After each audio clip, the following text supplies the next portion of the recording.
Bien, estamos a través de mediática streaming analizando lo que viene para el país a nivel del escenario electoral.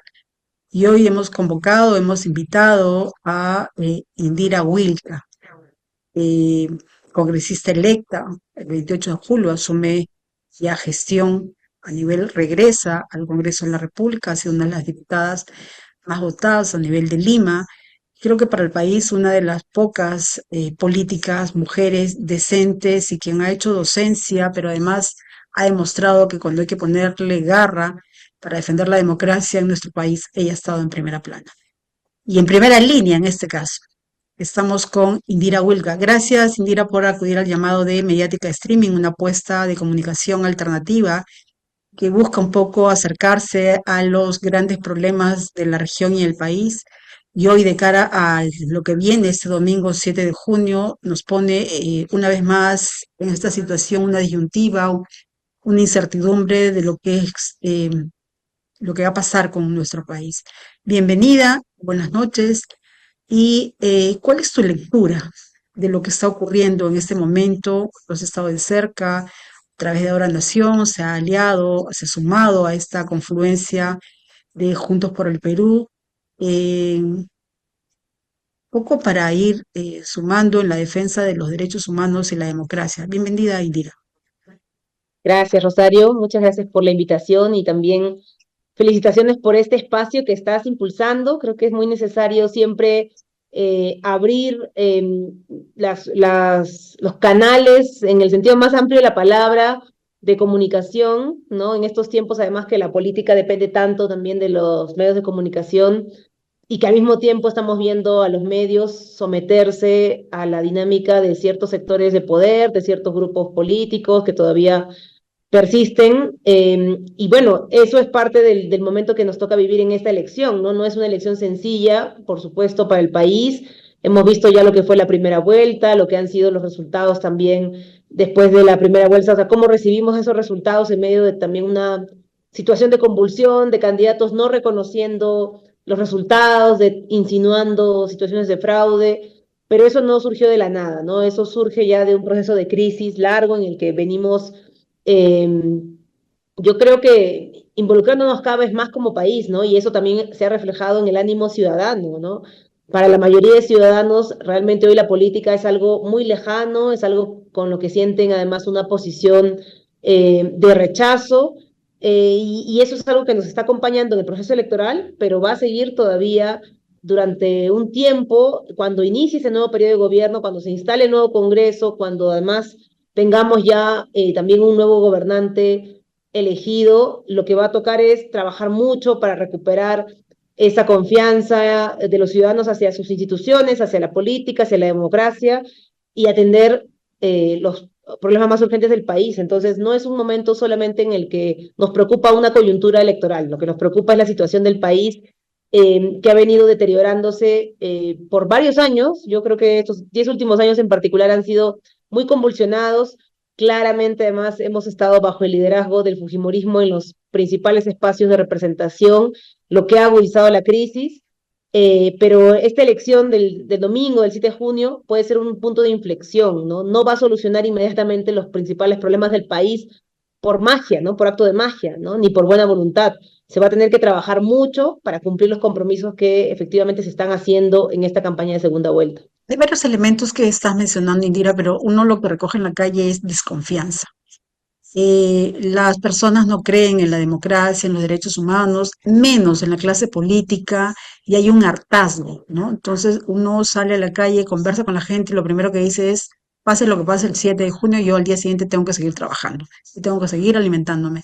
Entonces, ¿cómo recuperar en un país tan complejo, polarizado, una situación que nos vuelve a colocar como en el año 2021, pero con un riesgo mayor? Entonces, más allá de la pregunta de qué está en juego, es cómo ir avanzando a reconstruir, reconfigurar el espacio político que es adverso para ustedes, quienes van a ingresar, que no solamente van a tener los ojos públicos de la ciudadanía en ustedes, sino también esta confluencia de poderes que se van a encontrar en un escenario con una mayoritaria, una vez más, del Fujimorismo. Bueno, efectivamente, la sensación de los ciudadanos de desconfianza es generalizada, ¿ah? Esto es algo que yo creo que toca asumir desde los diversos sectores de la política en el que participamos.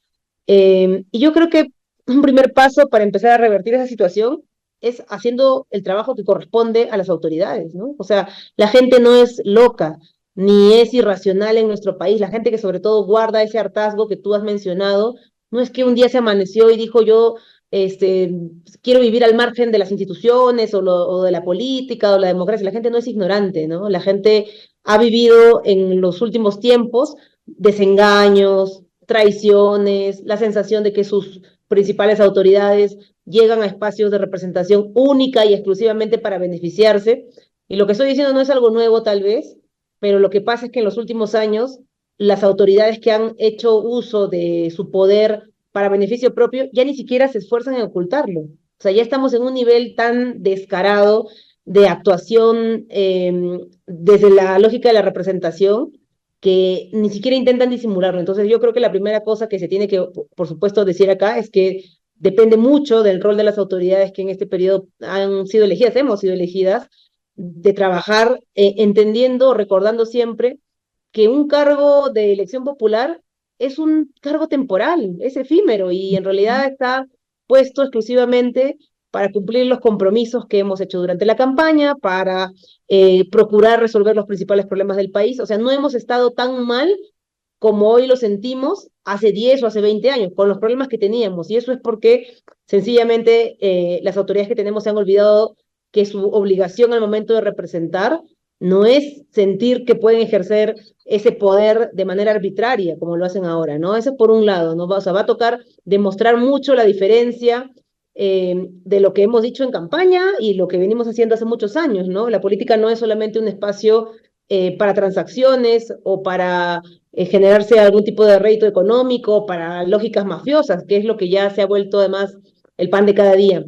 Y lo otro es que va a tocar también generar espacios de diálogo permanente con los ciudadanos, porque como tú bien has dicho, puede haber muy buena voluntad en gente que ha sido elegida y que yo creo que pertenece a sectores o a partidos democráticos, pero la correlación que va a haber en el nuevo Parlamento, por ejemplo, para hablar de quienes vamos a integrar el Congreso, todavía va a ser muy favorable a los grupos mafiosos, ¿no? El fujimorismo tiene una participación muy importante en el Senado, sumando a la bancada de Renovación Popular también van a tener una participación importante en la Cámara de Diputados. No va a ser una correlación invencible, pero sí va a ser una correlación que les va a permitir jugar algunos juegos de poder. Entonces lo que toca es, y que además para mí es algo que nace de la experiencia previa en el Congreso, la presión social y ciudadana siempre ayuda mucho a que estas bancadas, a que estos grupos retrocedan o que incluso puedan ser derrotados en determinadas ocasiones. Entonces, este periodo marca, yo creo que la obligación de volver a retomar una dinámica de acción política, incluso desde la representación institucional, con la ciudadanía, ¿no? Trabajando de manera permanente en sus demandas, construyendo los proyectos de ley, fiscalizando, o sea, algo tan básico como fiscalizar es algo que se ha olvidado casi los últimos 5 años. Yo no veo que realmente hay un trabajo de fiscalización al servicio de los ciudadanos, ¿no? Lo que hay es una lógica de intercambios entre las mismas autoridades, ni qué decir de los congresistas en este último periodo, ¿no? Entonces, creo que esos son algunos de los puntos que habría que poner sobre la mesa ahora que empieza un nuevo periodo, ¿no? El trabajo con los ciudadanos, la necesidad de hacer una diferencia clara con el tipo de política que hemos venido padeciendo los últimos años, sobre todo desde el Congreso, y tratar de empujar, aunque todavía el contexto sea complicado, yo creo que una perspectiva de reconstrucción de la democracia. No va a ser fácil, como digo, ojalá que este domingo tengamos un resultado favorable a esa posibilidad de reconstrucción democrática, derrotando al Fujimorismo, ¿no? Pero de todas maneras el Fujimorismo va a ser una organización que va a continuar haciendo, creo yo, daño al país y hay que pararse firme frente a ello también. Fujimori ha señalado innumerables veces que ella no ha gobernado, ¿no? Que ella no ha llegado al poder. Sin embargo, lo que ha logrado no gobernando, nos preguntamos nosotros, es que ha tomado las organizaciones, ha decidido con el Tribunal Constitucional, se ha tumbado procesos importantes, la educación sexual integral, el tema de derechos humanos, la SUNEDU, en fin, ha descabezado el aparato de la administración pública también. Uno dice, si no ha gobernado y ha logrado esto de llegar este 7 de junio a ganar, la situación para el país se vuelve muy compleja y para ustedes quienes van a asumir el nuevo Congreso, sumamente complicado. ¿Cuáles son las urgencias, Indira? Entendiendo que no solamente está el tema del paquete de las leyes pro crimen, las cuales el fujimorismo no reconoce que sean pro crimen, todo la currícula educativa donde los derechos humanos de las mujeres, la educación sexual se ha tumbado, toda la política de género, la política de SUNEDU, educación, en fin, el tema de los derechos laborales, o sea, son demasiadas cosas. Ustedes como equipo de trabajo han planteado una ruta, están trabajando por dónde empezar, entendiendo que no es grande la bancada en la cual pudieran sumar, no solamente con Ahora Nación, sino con los grupos que están en el contexto de la democracia. Sí, nosotros ya hemos ido trabajando en estas semanas, planificando lo que va a ser los primeros pasos en el Parlamento. Creo que lo primero también que hay que decir es que todas estas problemáticas que se han agudizado, la educación abandonada, la salud tomada por un partido político y usada como caja chica el Ministerio de Salud y de Salud, la seguridad ciudadana también, ¿no? Siendo un espacio de ataque de las bandas criminales, en fin, la alimentación que se vuelve cada vez más en nuestro país un privilegio para las familias, son problemas Ujú. que hay que abordar. Por supuesto, desde el Parlamento nos toca plantear las leyes, las normas que hacen falta, pero también fiscalizar el nuevo gobierno, ¿no? Por eso yo incido mucho en que todavía en nuestro país estamos a puertas, digamos, de definir este ciclo, ¿no? Electoral que se abrió el año pasado y que dependiendo del resultado final también yo creo que va a determinarse el tipo de estrategias que nos va a tocar jugar a los sectores democráticos. O sea, lo digo con claridad, en el caso de un fujimorismo que pretenda estar en el poder, la lucha va a ser, bueno, atroz, ¿no? Por defender mínimos de libertades, mínimos de institucionalidad, mínimos de preocupación por los derechos que son básicos, ¿no? Como lo que hemos visto que se ha deteriorado en estos últimos tiempos. Y en el caso que no fuera así, que se logre derrotar al fujimorismo, creo que se abre ahí un escenario de mejores condiciones para pelear por derechos, ¿no? Y en nuestro caso particular como bancada de Ahora Nación, tenemos dos grandes responsabilidades, ¿no? Y lo hemos dicho también durante la campaña. Una es, por un lado, derogar y lograr que podamos revertir varias de las normas que han roto el equilibrio de poderes, que han permitido el asalto a determinadas instituciones, que han facilitado también el accionar de grupos criminales, las normas que tú has mencionado, las leyes pro crimen, las leyes que han hecho retroceder en materia de educación, de salud, de los derechos de las mujeres. Hay todo un paquete ahí que ya lo tenemos listo, pero también es verdad que eso requiere un nivel de diálogo con las otras fuerzas políticas democráticas, ¿no? Por supuesto, sabiendo que con esto el fujimorismo no va a dar su brazo a torcer. Y por otro lado, plantear una agenda también no solamente en contra de estas normas que ya hemos mencionado, que le han hecho tanto daño al país, sino también una agenda legislativa para atender las urgencias, ¿no? Los principales problemas eh, que hoy están afectando la vida de los ciudadanos. Tú has hablado igual en el tema de seguridad, no solamente hay que derogar las leyes pro crimen, sino que hay que pelear por garantizar que hayan cambios a nivel de lo que son las políticas en materia de seguridad ciudadana. Nosotros hemos sido muy claros en la campaña electoral que vamos a hacer todo lo posible para que haya cambios a nivel de la Policía Nacional. No se puede tapar el sol con un dedo y negar que tenemos una institución que ha sido tomada por la corrupción vinculada a las bandas criminales y vamos a insistir en eso, con los cambios que tienen que darse a nivel de la formación, del ingreso a las escuelas policiales, el trabajo que tiene que hacerse a nivel de los organismos de investigación criminal, que han sido desactivados además en esos últimos años, también lo relacionado a la educación pública, nos preocupa mucho el abandono de la educación pública, no solamente en el vínculo que tiene que existir con los maestros, sino también en la calidad misma de la educación que en los últimos años ha sido totalmente abandonada. Cuando uno dialoga con padres, sobre todo con familias, lo primero que te dicen es la preocupación respecto a la calidad de la educación, los contenidos educativos totalmente de espaldas a la realidad. Los niños no aprenden hoy de historia del Perú, no aprenden de cosas básicas que también son fundamentales en su formación. En el campo de la salud, lo mismo, ¿no? Hemos dicho también, y espero yo que en eso podamos encontrar coincidencias, que yo sé que sí, porque ha sido parte de este diálogo en la segunda vuelta, con otras bancadas para fortalecer el sistema de salud en el primer nivel de atención. Nuestro país tiene un problema muy serio desde la pandemia de un sistema colapsado.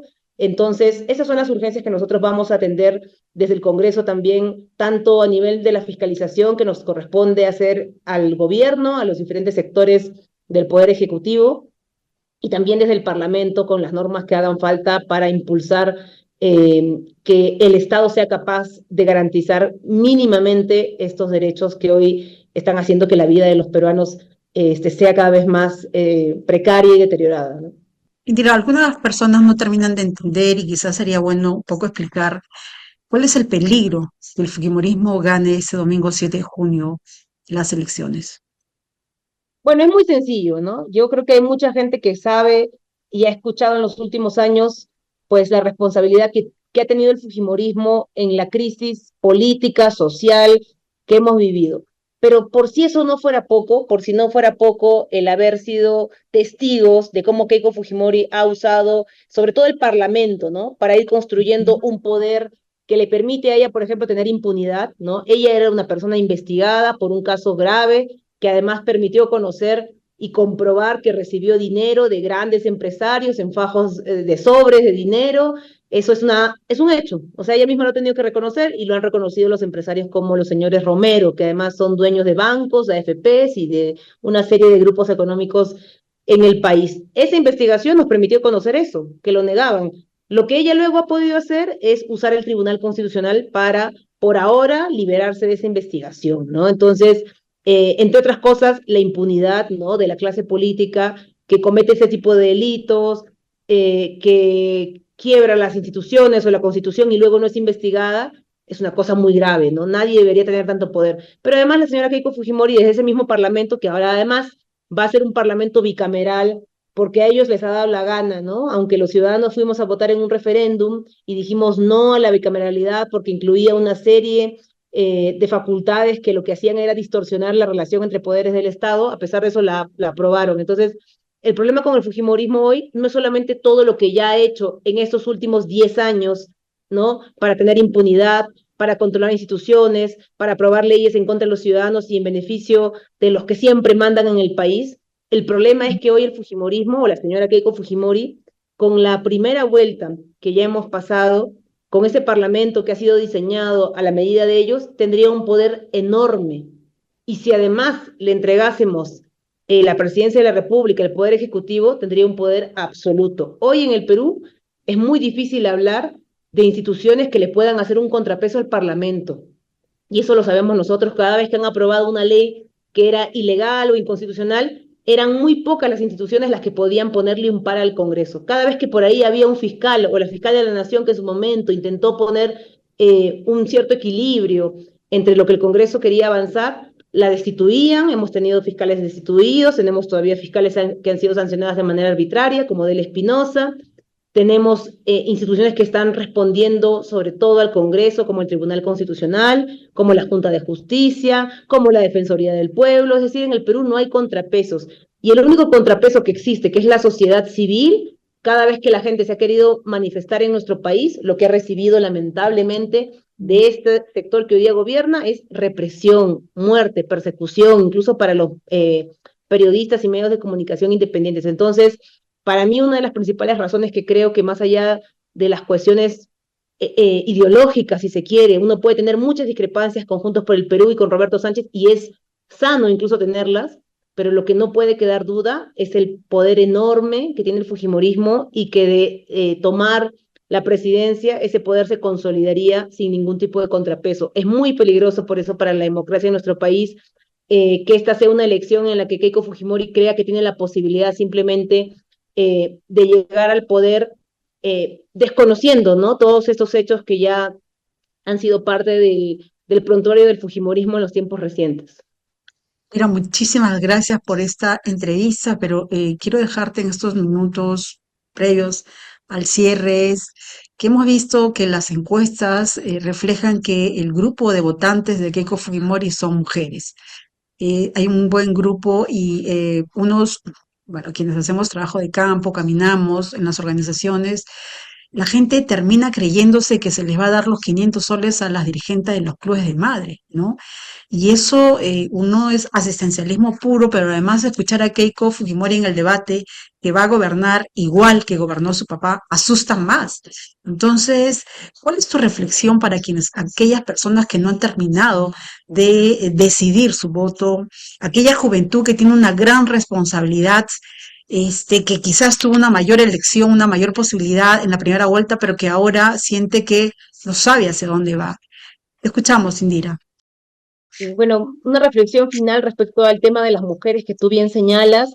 Creo que hay que decir que el hecho de ser mujer no significa que tú luches y defiendas a las mujeres en su conjunto. Y eso es exactamente lo que pasa con alguien como Keiko Fujimori y como ha pasado con gente como Dina Boluarte y otros personajes en la política que siendo mujer lo que han hecho es atentar justamente contra los derechos de las mujeres.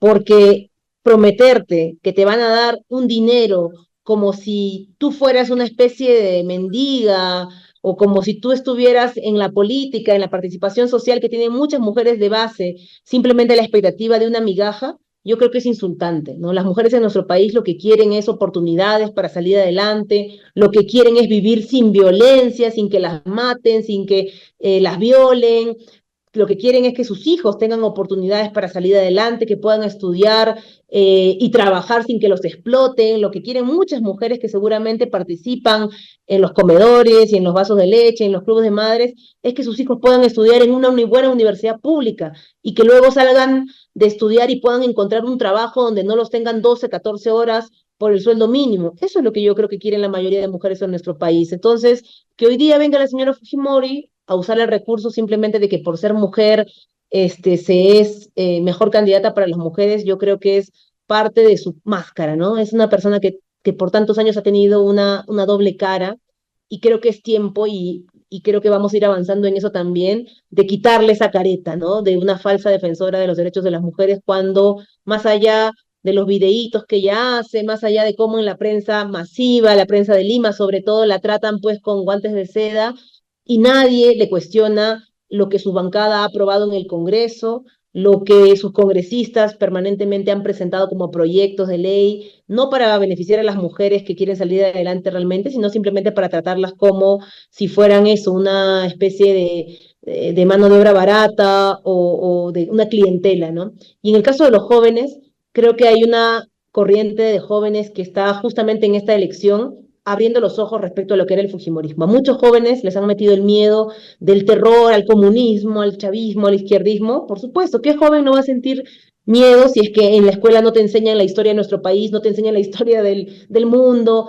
no te enseñan efectivamente más allá de la estigmatización y más allá de las mentiras, lo que significa tener grupos antidemocráticos en el poder, grupos que reivindican una dictadura como el fujimorismo, pero los jóvenes, aunque no lo crean, se informan mucho más rápido que nosotros, ¿no? Y esta campaña de segunda vuelta en parte ha servido para que ellos, sobre todo los que tienen entre 20, 25 años hasta 30 años, para que conozcan lo que fue la dictadura fujimorista y para que incluso conozcan lo que fue el fujimorismo de hace 10 años, Rosario, ¿no? Parece para Ujú. Sí, nosotros sí. poco, pero para muchos jóvenes que hoy día están yendo a votar por primera vez, lo que hizo Keiko Fujimori hace 10 años, empezando esta situación de desestabilizar gobiernos y presidentes y vacarlos y hacer del poder un capricho, es algo que ellos han vuelto a conocer o han conocido recién ahora. Entonces, no hay que subestimar a la juventud, ¿no? La gente joven no solamente cree ciegamente o fácilmente en estas mentiras de los grandes medios de comunicación. Afortunadamente creo que